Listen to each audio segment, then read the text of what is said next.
안녕하십니까, 이주헌입니다. 리그 오브 레전드 프로게이머 페이커 선수가 이런 말을 했습니다.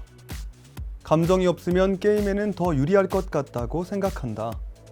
하지만 감정 없는 경기가 있다면 사람들은 그걸 보지 않을 것 같다. 듣고 보니 참 흥미로운 말입니다. 정확한 판단만 놓고 보면 감정은 분명 방해가 될 수 있습니다. 흔들리고 조급해지고 순간적인 실수도 나오기 때문이죠. 그런데 아이러니하게도 사람들은 바로 그 감정이 담긴 경기를 봅니다. 압박 속에서 흔들리는 표정, 무너질 듯 하다가 다시 버텨내는 선택.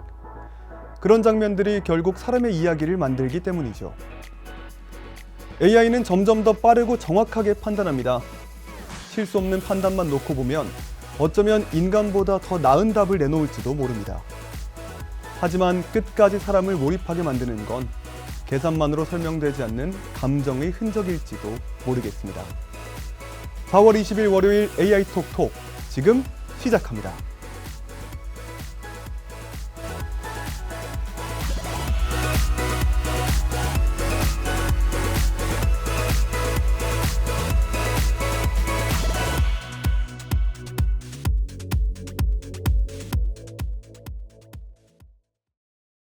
(4월 20일) 월요일 AI 톡톡, 오늘도 힘차게 출발해 보도록 하겠습니다. 오늘도 소라영 아나운서와 함께합니다. 안녕하세요. 안녕하세요. 네, 이렇게 또 월요일이 밝았습니다. 소라영 아나운서는 혹시 이번 한 주의 출발 어떻게 시작하셨나요? 네, 저는 현대인의 필수템이죠. 아이스 아메리카노와 함께 월요일 시작을 해봤는데요. 주원 앵커님, 혹시 아이스 아메리카노 한잔 하셨나요? 저 같은 경우도 오늘 이 출근길에 이 커피를 사려고 카페에 갔는데 생각보다 줄이 길더라고요. 그래서 무인 카페에 오늘은 갔다 왔습니다. 근데 무인 카페 가니까 뭐 음료도 제조도 해주고 뭐 주문도 받아주고 생각보다 AI가 참 우리 가까이에 왔구나, 이런 생각이 또 들었습니다. 네, 정말 신기하더라고요. 아무래도 제가 최근에 여드름이 하나 나서 염증 주사를 맞으러 피부과에 간 적이 있는데요. 네. 이 피부과에서도 로봇이 커피를 타주더라고요. 그런데 저는 아메리카노만 타주나라고 봤는데 막 바닐라 라떼, 핫초코, 메뉴도 정말 다양하고요. 생각보다 로봇이 타주는 커피 꽤나 맛있었습니다. 그래서 뭐 드셨죠? 저는 모카라떼 아이스로 한 잔 마시고 왔습니다. 네, 이렇게 모카라떼를 드셨던 소라영 아나운서와 함께 오늘부터 또 AI 톡톡 짚어보도록 하겠습니다. 오늘도 5가지 뉴스 준비했습니다. 화면으로 만나보시죠. 오늘의 AI 뉴스 헤드라인입니다. 오늘도 뉴스 5곡지 준비됐습니다.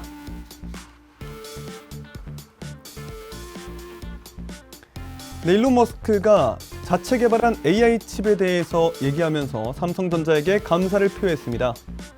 애플은 시리 개발팀 전원 AI 코딩을 재교육했다는 소식도 전해졌고요. 정부가 AI 3대 강국에 도입하기 위한 승부수에 돌입했다고 합니다. 엔비디아가 세계 첫 개방형 양자 AI 모델 이징을 공개했습니다. 마지막으로 보스턴 다이내믹스가 로봇계 스팟을 공개했다고 하는데요. 저희는 첫 번째 뉴스부터 만나보도록 하겠습니다.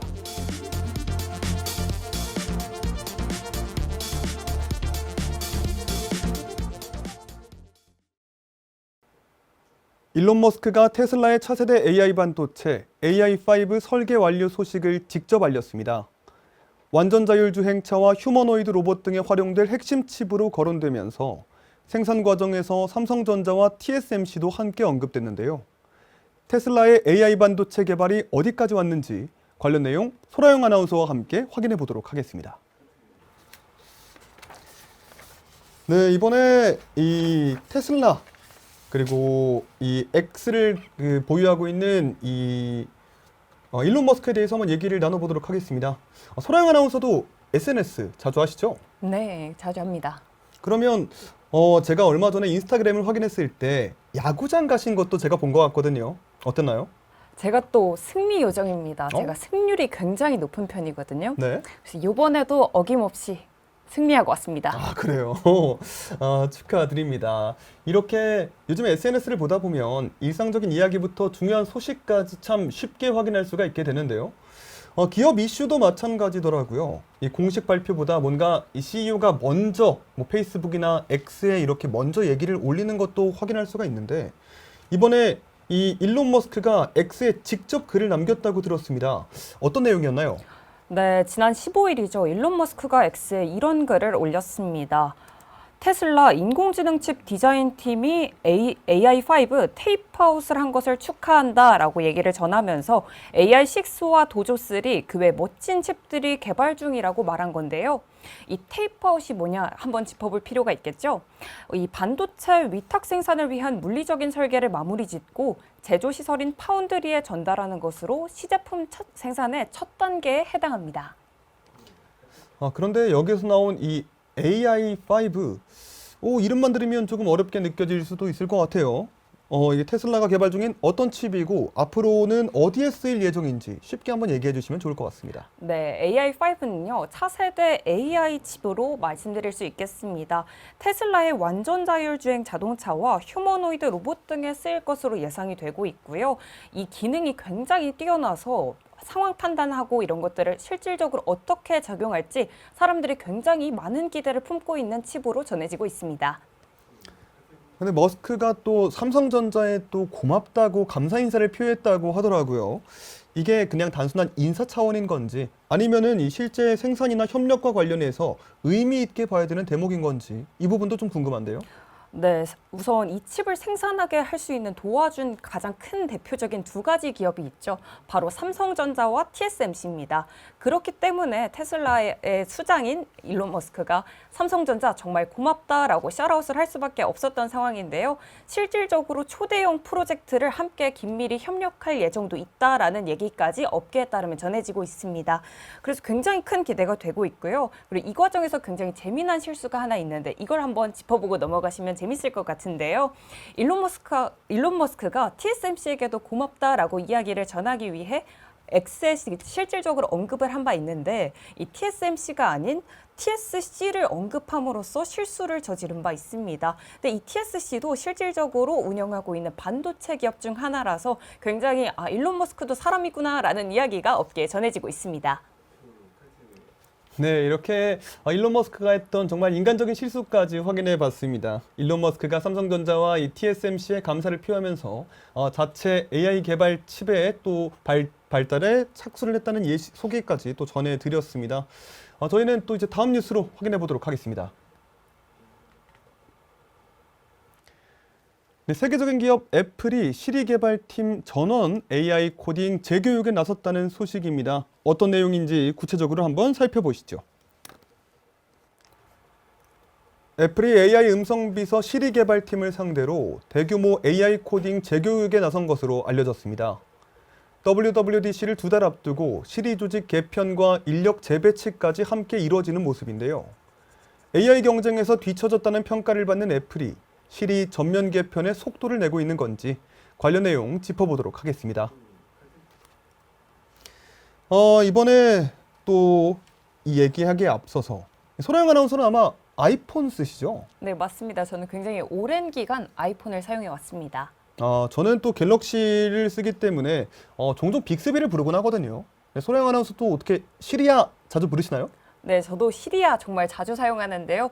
이 시리 참 문제가 많습니다. 제가 시리를 불러도 대답을 하지 않을 때도 있고요. 네. 그냥 친구들과 그냥 대화를 하고 있는데 제가 시리를 부르지 않았음에도 불구하고 시리가 대답을 해서 굉장히 난감했던 경험이 있습니다. 실질적으로 수업 시간에도 교수님이 그냥 대화를 하던 중에 친구들은 시리가 대답을 해서 네. 수업 중에 굉장히 큰 재미를 주곤 하기도 했습니다. 정말 이렇게 시리가 뭔가 이 다른 AI 비서들에 비해서는 조금 답답하다고 느끼시는 분들도 있는 것 같거든요. 근데 이런 가운데 애플이 이 시리 개발팀에 다시 코딩 교육을 시키고 있다고 들었습니다. 왜 이런 얘기가 나오는지 한번 설명해 주시면 좋을 것 같아요. 네, 아까 말씀해 주셨듯이 이렇게 AI 시리로 인해서 불편함을 느끼고 있는 사람들 정말 참 많으시죠. 그래서 이게 저희의 그냥 개개인의 문제가 아니었음을 애플이 어떻게 보면 증명했다라고 보여질 수도 있을 것 같은데요. 그래서 애플이 이 시리 개발팀을 실질적으로 재교육을 시키겠다라는 소식이 업계에 전해졌습니다. 이번 조치가 들어간 이유 바로 어떤 것이냐 하면은요.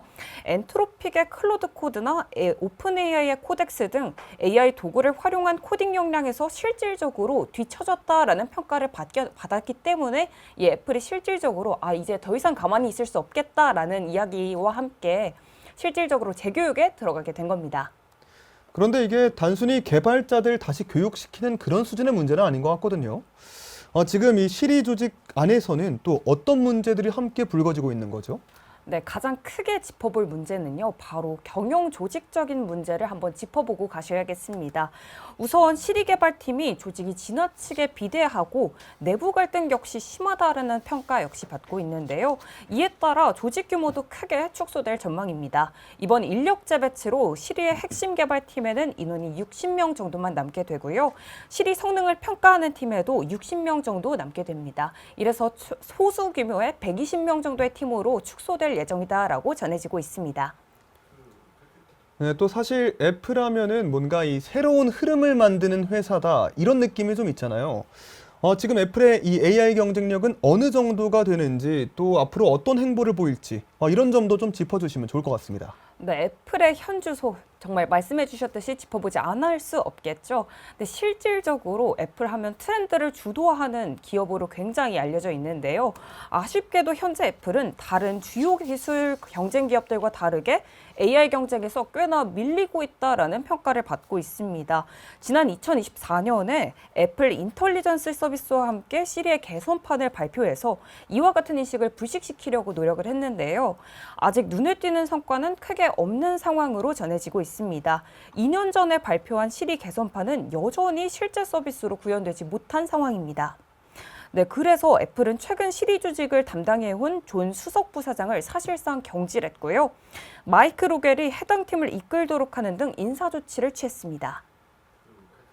네, AI 쪽에서는 구글이나 오픈 AI 또는 뭐 마이크로소프트들에 비해서 조금은 떨어진다는 느낌을 받고 있는 이 애플이 이번에 시리 개발팀 전원 AI 코딩 재교육을 시켰다는 소식까지 전해드렸습니다.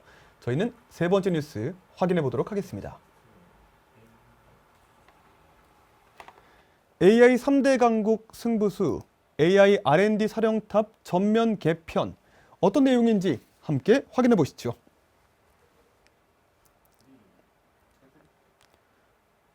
정부가 AI 3대 강국 도약을 내세우며 AI 연구개발 지휘 체계를 전면 손질했습니다. 기존 한 개였던 AI 분야 전담 PM을 4개로 늘리고 지역과 제조 현장의 AI 전환을 맡을 PM도 새로 뒀는데요. 과기정통부가 왜 지금 AI 중심으로 R&D 사령탑 개편에 나섰는지 관련 내용 살펴보겠습니다. 네, 우리 정부가 AI 3대 강국 진입이라는 목표를 세웠습니다. 이 3대 강국이라고 하니까 그럼 지금 그 안에 들어가는 나라는 어떤 나라일까? 이런 고민들이 좀 생기더라고요. 그래서 제가 좀 더 찾아보니까 지금 이 AI에 가장 앞서 있는 미국과 중국에 이어서 이 글로벌 AI 경쟁에서도 한국이 이 최상위 3개국 안으로 들겠다는 그런 목표를 세운 것으로 확인이 됐는데요. 이런 가운데 정부가 이번에는 AI 연구 개발을 맡는 이 연구진들을 좀 늘렸다고요? 네, 맞습니다. 아까 말씀해 주셨듯이 정부가 인공지능 3대 강국 도약을 위해 기존의 한계에 그쳤던 AI 전문가를 더 확대하기로 했습니다. 기존의 AI 분야가 한계였던 것을 원천 AI, AI 반도체, 피지컬 AI, AX 융합으로 이렇게 체계화한 건데요. 이렇게 PM이 하는 역할이 굉장히 방대하기 때문에 이렇게까지 확대했다라고 전해지고 있습니다. 역할 어떤 건지 저와 함께 확인해 보시죠. 네, PM은 기술 분야별로 사업의 상시적인 책임 관리를 위해서 중장기 연구개발 전략 및 기술로드의 수립, 그리고 중대형 연구개발 사업 계획 및 창의적 도전적인 과제 발굴, 신규 후보 과제 및 신규 과제 관련 예산의 검토 조정, 기술 동향 조사 분석 및 그리고 정책 자문까지 이렇게 다양한 역할을 분담하게 됩니다. 그렇기 때문에 기존의 한계로는 역할을 분담하기에 있어서 좀 아쉬운 면이 있다. 이걸 좀 더 체계화해서 역할을 분담하자라는 이야기가 나오게 된 겁니다.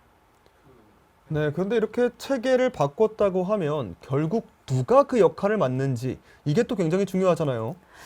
이번에 들어온 분들은 또 뭐 어떤 경력을 가진 분들인지 뭐 어떤 분들인지 한번 구성도 소개해 주시죠. 네, 새로 뽑힌 전문가들의 구성 저와 함께 확인해 보시죠. 우선 삼성연구원 그리고 미디어 회사 등 경험이 많은 사람들로 구성되어 있습니다.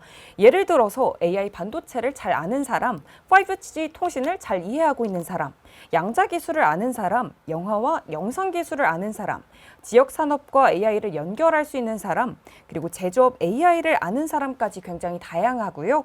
이렇게 전문가들이 각자 맡은 분야에서 연구와 개발을 잘 관리하게 되면 우리나라가 AI 강국이 되는데 큰 도움이 될 것으로 보여지고 있습니다. 그런데 이렇게까지 체계를 바꾼 데는 뭔가 분명한 목표가 있을 것 같은데요. 정부가 이번 변화를 통해서 기대하는 바는 정확히 무엇인지 이것도 한번 짚어주시죠. 네, 가장 큰 이유, 아까 지원 앵커님이 초반에 말해주셨듯이 바로 AI 3대 강국 도약을 위한 가장 큰 그림이다라고 말씀드릴 수 있겠습니다. 어떤 다양한 포부를 보여주고 있는지 저와 함께 구체적으로 살펴보시죠. 이번 PM 체계 개편과 신규 PM 위촉으로 AI 3대 강국 도약을 위한 ICT 연구 개발의 핵심 진용을 갖추게 됐습니다.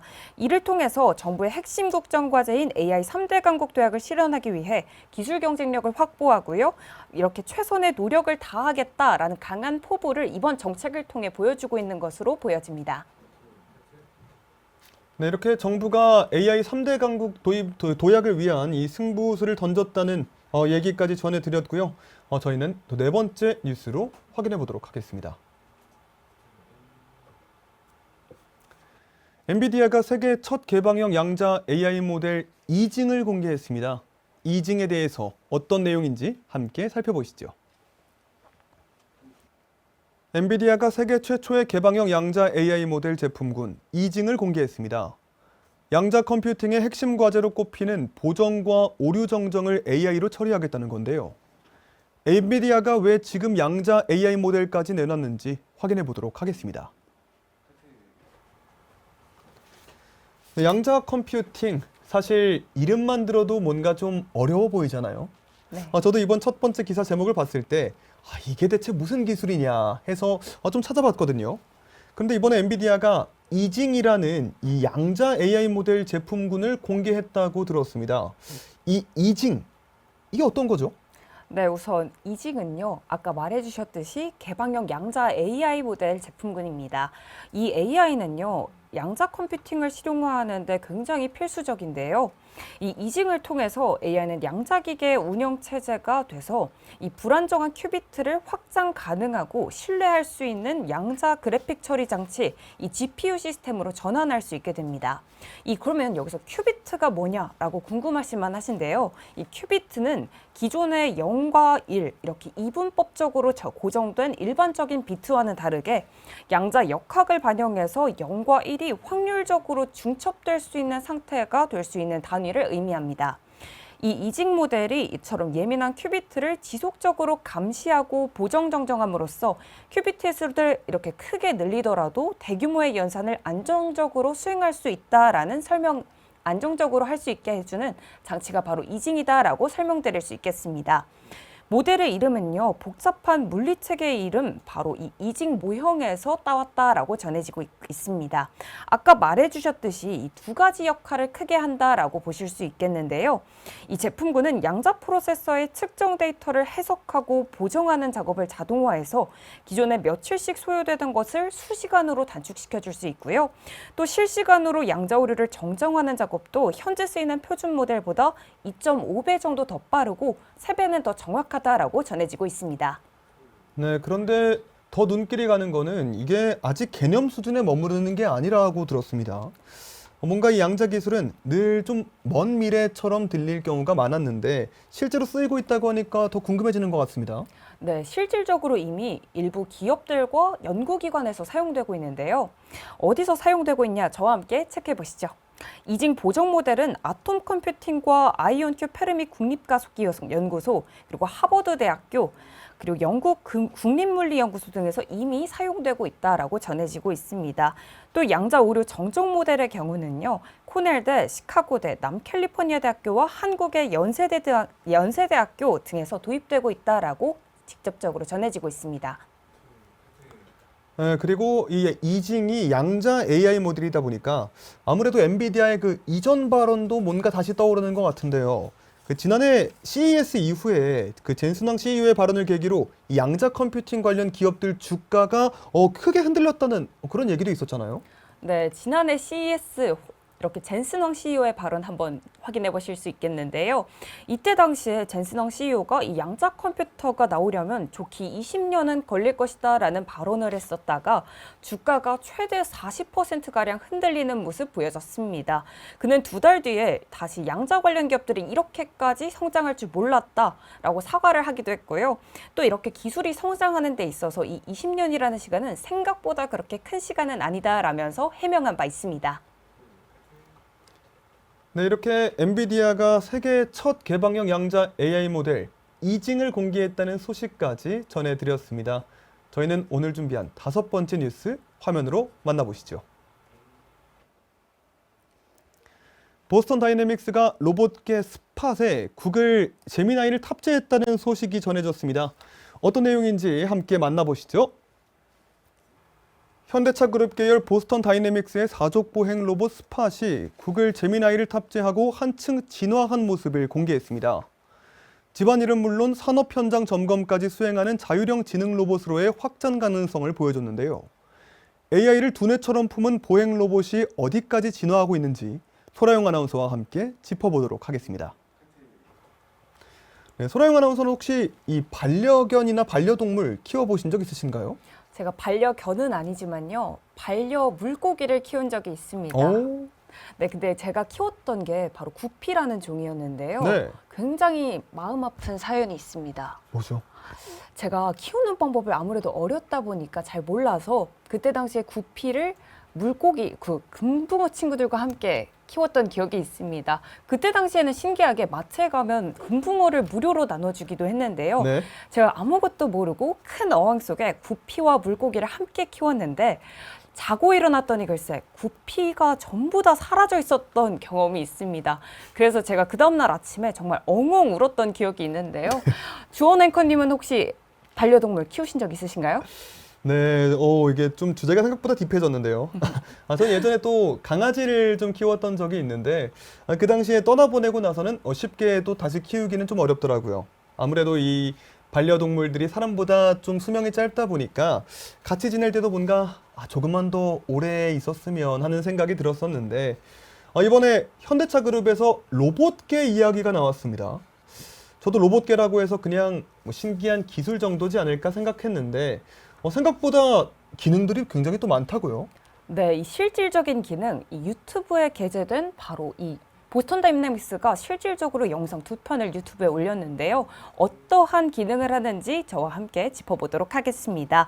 보스턴 다이내믹스가 15일 자사 유튜브를 통해 이 로봇계죠. 로봇계의 이름이 바로 스팟인데요. 스팟의 모습이 담긴 영상 2편을 공개했습니다. 한 가정집을 무대로 등장한 스팟은 카메라와 제미나이를 활용해서 칠판에 적힌 지시 목록을 차분히 읽어나갑니다. 이내 첫 번째 임무인 신발 정리를 시작으로 마지막 임무였던 쥐덫 확인까지 차례로 이행하는 모습 확인할 수 있었습니다. 네, 여기서 그치지 않고요. 추가적인 과제를 한 번 더 시켜봤습니다. 바로 반려견을 산책시켜달라라는 추가 지시를 해봤는데요. 이 로봇계인 스팟이 강아지의 목줄을 쥐고 눈길을 달리는 이색적인 장면까지 펼쳐졌다라고 합니다. 또 다른 장면에서는요, 이 스팟이 실제 산업 현장에서 감독 감시 기능을 성공적으로 수행하는 모습까지도 보여줬습니다. 바닥에 흥건히 고인 물을 감지해서 즉시 경고 알림을 보내주고요.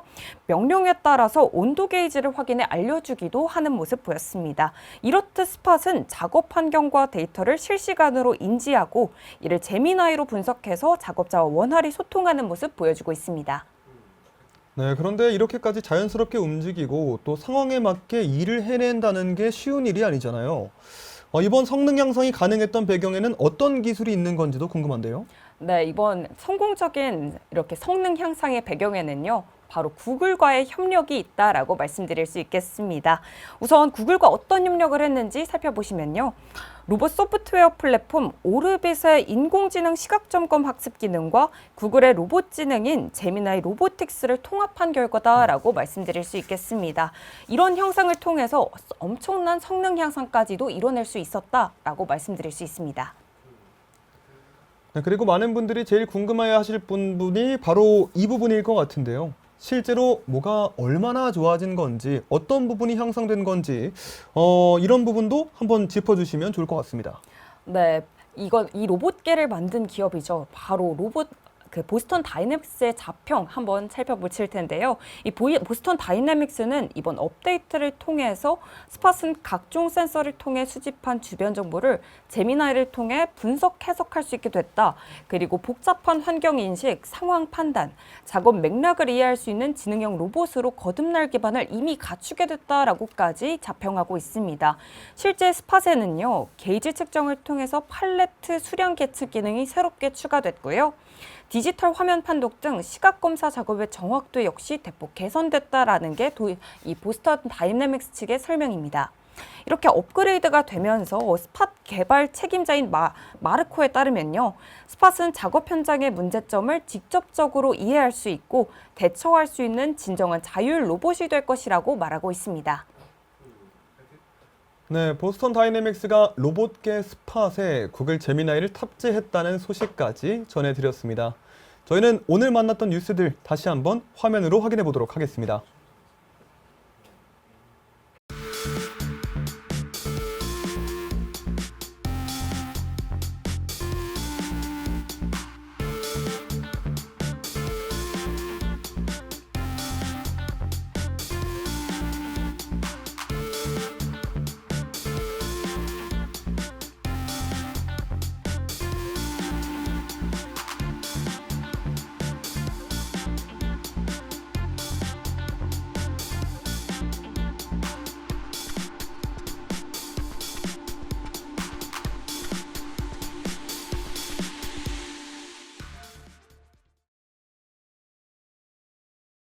네, 다음은 AI 기업 포커스 시간입니다. 오늘 살펴볼 기업은요, 바로 핀테크 기업이죠.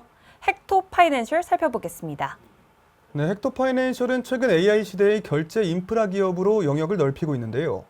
기존 결제 사업을 넘어 새로운 금융 전략에 나선 헥토 파이낸셜, 화면으로 만나보시죠.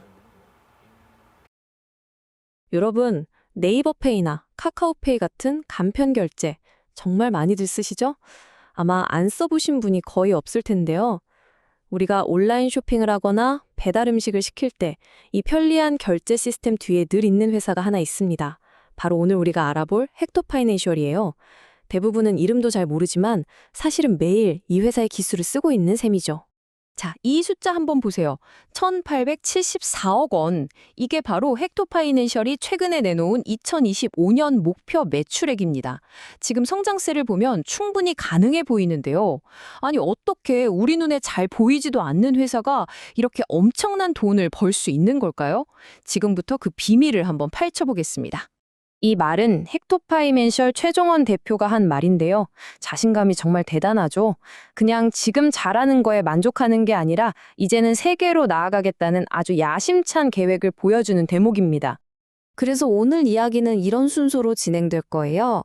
먼저 얼마나 기록적인 실적을 냈는지 보고 또 어떻게 결제 시장의 최강자가 됐는지, 그리고 여기서 멈추지 않고 일반 소비자 시장이랑 글로벌 시장까지 어떻게 뻗어나가고 있는지 하나씩 차근차근 따라가 보겠습니다. 좋습니다. 첫 번째 파트, 기록적인 한 해입니다. 헥토 파이낸셜의 이런 놀라운 실적은 그냥 운이 좋아서가 아니에요. 모든 사업 분야가 아주 골고루 탄탄하게 성장한 결과라고 할 수 있습니다. 여기서 진짜 주목해야 할 건 바로 이 두 자릿수 성장률입니다.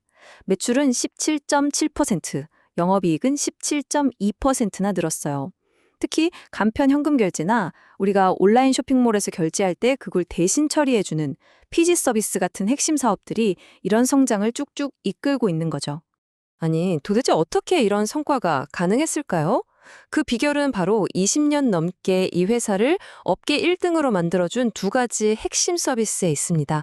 기업들을 상대로 한 B2B 서비스 말이죠. 그 첫 번째 비밀 병기가 바로 가상계좌 서비스입니다. 시장 점유율이 무려 1등인데요. 가상화폐 거래소나 공공기관처럼 돈이 엄청나게 많이, 그리고 자주 들어오는 곳들 있죠. 그런 곳에서는 이게 거의 필수적이에요. 수많은 입금을 아주 정확하고 편리하게 관리할 수 있게 해주거든요. 이 서비스가 얼마나 대단하냐면요. 보세요. 최첨단 기술의 상징인 빗썸 같은 디지털 자산 거래소부터 신뢰가 가장 중요한 국세청까지 정말 분야를 가리지 않고 다 쓰고 있죠. 그만큼 안전하고 편리하다는 걸 모두가 인정한다는 뜻입니다. 자, 그리고 두 번째 핵심 동력은 바로 간편 현금 결제입니다. 이게 바로 우리나라 수많은 페이 서비스들의 심장 같은 역할을 하는 기술이에요. 헥토파이낸셜이 국내에서 맨 처음으로 시작한 시장이기도 하고요. 95%. 와, 이 숫자는 정말 어마어마하죠. 이게 뭐냐면 국내 주요 브랜드페이 시장에서 헥토파이낸셜이 차지하는 점유율입니다. 이건 그냥 1등이다 이런 수준을 넘어서요. 사실상 우리나라 간편현금 결제의 표준을 이 회사가 만들고 있다는 얘기예요. 다른 회사가 쉽게 들어올 수 없는 아주 강력한 성을 쌓아올린 거죠. 자, 이 로고들 좀 보세요. 너무 익숙하지 않나요? 만약 여러분이 네이버페이, 쿠팡페이, 카카오페이 이 중에 하나라도 써봤다면 여러분은 이미 헥토파이낸셜의 기술을 경험하신 겁니다. 근데 이게 끝이 아니에요. 대형 쇼핑몰, 여행사, 심지어 우리가 내는 공과금까지. 사실상 우리 디지털 생활의 거의 모든 결제 손간에 헥토파이낸셜이 그 기반을 깔아주고 있는 셈입니다. 이 차트를 보시면 그 규모가 얼마나 큰지 확 와닿으실 거예요. 2022년에 27조 원이었던 거래액이 2025년에는 31조 원을 넘어설 거라고 하네요. 정말 꾸준하고 강력하게 성장하고 있죠? 자, 그런데 여기서 되게 중요한 질문이 하나 생깁니다. 이미 시장을 거의 다 장악한 1등인데 여기서 어떻게 더 성장할 수 있을까요? 바로 이 질문이 헥토파이낸셜의 다음 전략으로 넘어가는 아주 중요한 전환점이 됩니다. 자, 그럼 이 질문에 대한 답을 한번 찾아볼까요? 바로 B2C, 그러니까 기업이 아니라 일반 소비자를 직접 공략하는 겁니다. 헥토파이낸셜이 자신들의 가장 강력한 무기를 가지고 이제 소비자와 직접 만나기 시작한 거죠. 그 해답은 바로 010페이입니다. 이 010페이라는 앱이 바로 차세대 디지털 소비자인 MZ세대를 사로잡기 위해서 헥토파이낸셜이 꺼내든 전력적인 카드라고 할 수 있죠. 이 앱의 기능들을 보면요. 요즘 MZ세대의 짠테크 트렌드를 정확히 읽고 있어요. 최저가로 기프티콘을 사고 잊고 있던 세금까지 환급받고 이렇게 똑똑하게 소비하는 걸 도와주는 기능으로 꽉 채워져 있습니다. 그래서 시장 반응은 어땠을까요? 아주 뜨거웠습니다. 2023년 12월 기준으로 앱 다운로드 수가 무려 340만 건을 넘었어요. 이게 그냥 다운로드만 하고 안 쓴다는 게 아니라 매달 꾸준히 들어와서 쓰는 사람들도 계속 늘고 있다고 해요. MZ세대의 필수 금융 앱으로 점점 자리 잡고 있다는 신호죠. 자, 이제 마지막 파트입니다. 지금까지의 성공에 만족하지 않고 이 회사가 그리고 있는 가장 야심차고 미래지향적인 계획, 바로 글로벌 시장 진출에 대한 이야기입니다. 이 글로벌 전략을 이해하려면 먼저 스테이블 코인이라는 걸 알아야 하는데요. 어렵지 않아요. 그냥 비트코인처럼 가격이 막 오르락내리락 하는 게 아니라 달러처럼 가치가 안정적으로 유지되도록 만든 디지털 화폐라고 생각하시면 됩니다. 그러니까 헥토파이낸셜의 미래 전략은 크게 이 세 가지로 볼 수 있어요. 첫째, 해외에 직접 회사를 세워서 글로벌 송금 시장에 뛰어들고, 둘째, 방금 말씀드린 스테이블 코인을 이용해서 전 세계를 연결하는 결제망을 만들고, 셋째, 부동산이나 미술품 같은 자산을 디지털 조각으로 만들어서 주식처럼 거래하는 미래 금융시장인 STO 시장을 선점하겠다는 겁니다. 결국 이 회사가 제일 잘하는 안정적인 자금 관리 기술을 가지고 세계 무대와 미래 시장으로 나아가겠다는 큰 그림인 거죠. 결국 질문은 이겁니다. 국내 시장을 완전히 평정한 이 거인이 과연 훨씬 더 치열한 글로벌 핀테크 전쟁터에서도 성공 신화를 계속 써내려갈 수 있을까요? 이게 바로 헥토파이낸셜 앞에 놓인 가장 큰 도전이자 기회일 겁니다. 그래서 이들의 다음 행보가 더욱 궁금해지네요. 이제는 기술 변화만큼이나 시장의 평가를 함께 있는 일도 중요해졌는데요. 증권사 애널리스트의 시선으로 주요 기업의 투자 포인트를 짚어보는 AI 증권 리포트 시간입니다. 네, 오늘 살펴볼 리포트 하나증권의 ICTK 리포트입니다. 지금 바로 화면으로 만나보시죠. 앞으로 금융과 보안의 판도를 완전히 바꿀지도 모르는 거대한 변화가 시작되고 있습니다. 오늘 이 시간에는요, 아주 작은 칩 하나가 어떻게 새로운 경제의 문을 여는 이 복제 불가능한 열쇠가 될 수 있는지 그 엄청난 가능성에 대해 한번 파헤쳐 보겠습니다. 여러분의 퇴직연금이 언젠가 암호화폐로 운용될 수 있을까요? 이 질문, 좀 먼 미래 이야기처럼 들리시나요? 하지만 이거 그냥 상상이 아닙니다. 최근에 미국 노동부가 451K, 그러니까 우리나라의 퇴직연금 같은 거죠. 이 퇴직연금 계획에 암호화폐를 포함시키는 걸 검토하기 시작하면서 이 질문은 이제 아주 현실적인 논의가 됐습니다. 이게 뭘 의미하는 걸까요? 아주 명확합니다. 스테이블 코인이 더 이상 일부 기술 전문가들만의 얘기가 아니라는 거죠. 미국 정부가 이걸 금융 시스템의 유동성을 키우기 위한 주요 정책 수단으로 아주 진지하게 보고 있다는 뜻입니다. 다시 말해 어마어마한 돈이 이 시장으로 들어올 수 있다는 강력한 신호인 셈이죠. 그런데 말이죠. 이렇게 큰 기회 뒤에는 항상 그만큼 큰 위험이 따라오기 마련입니다.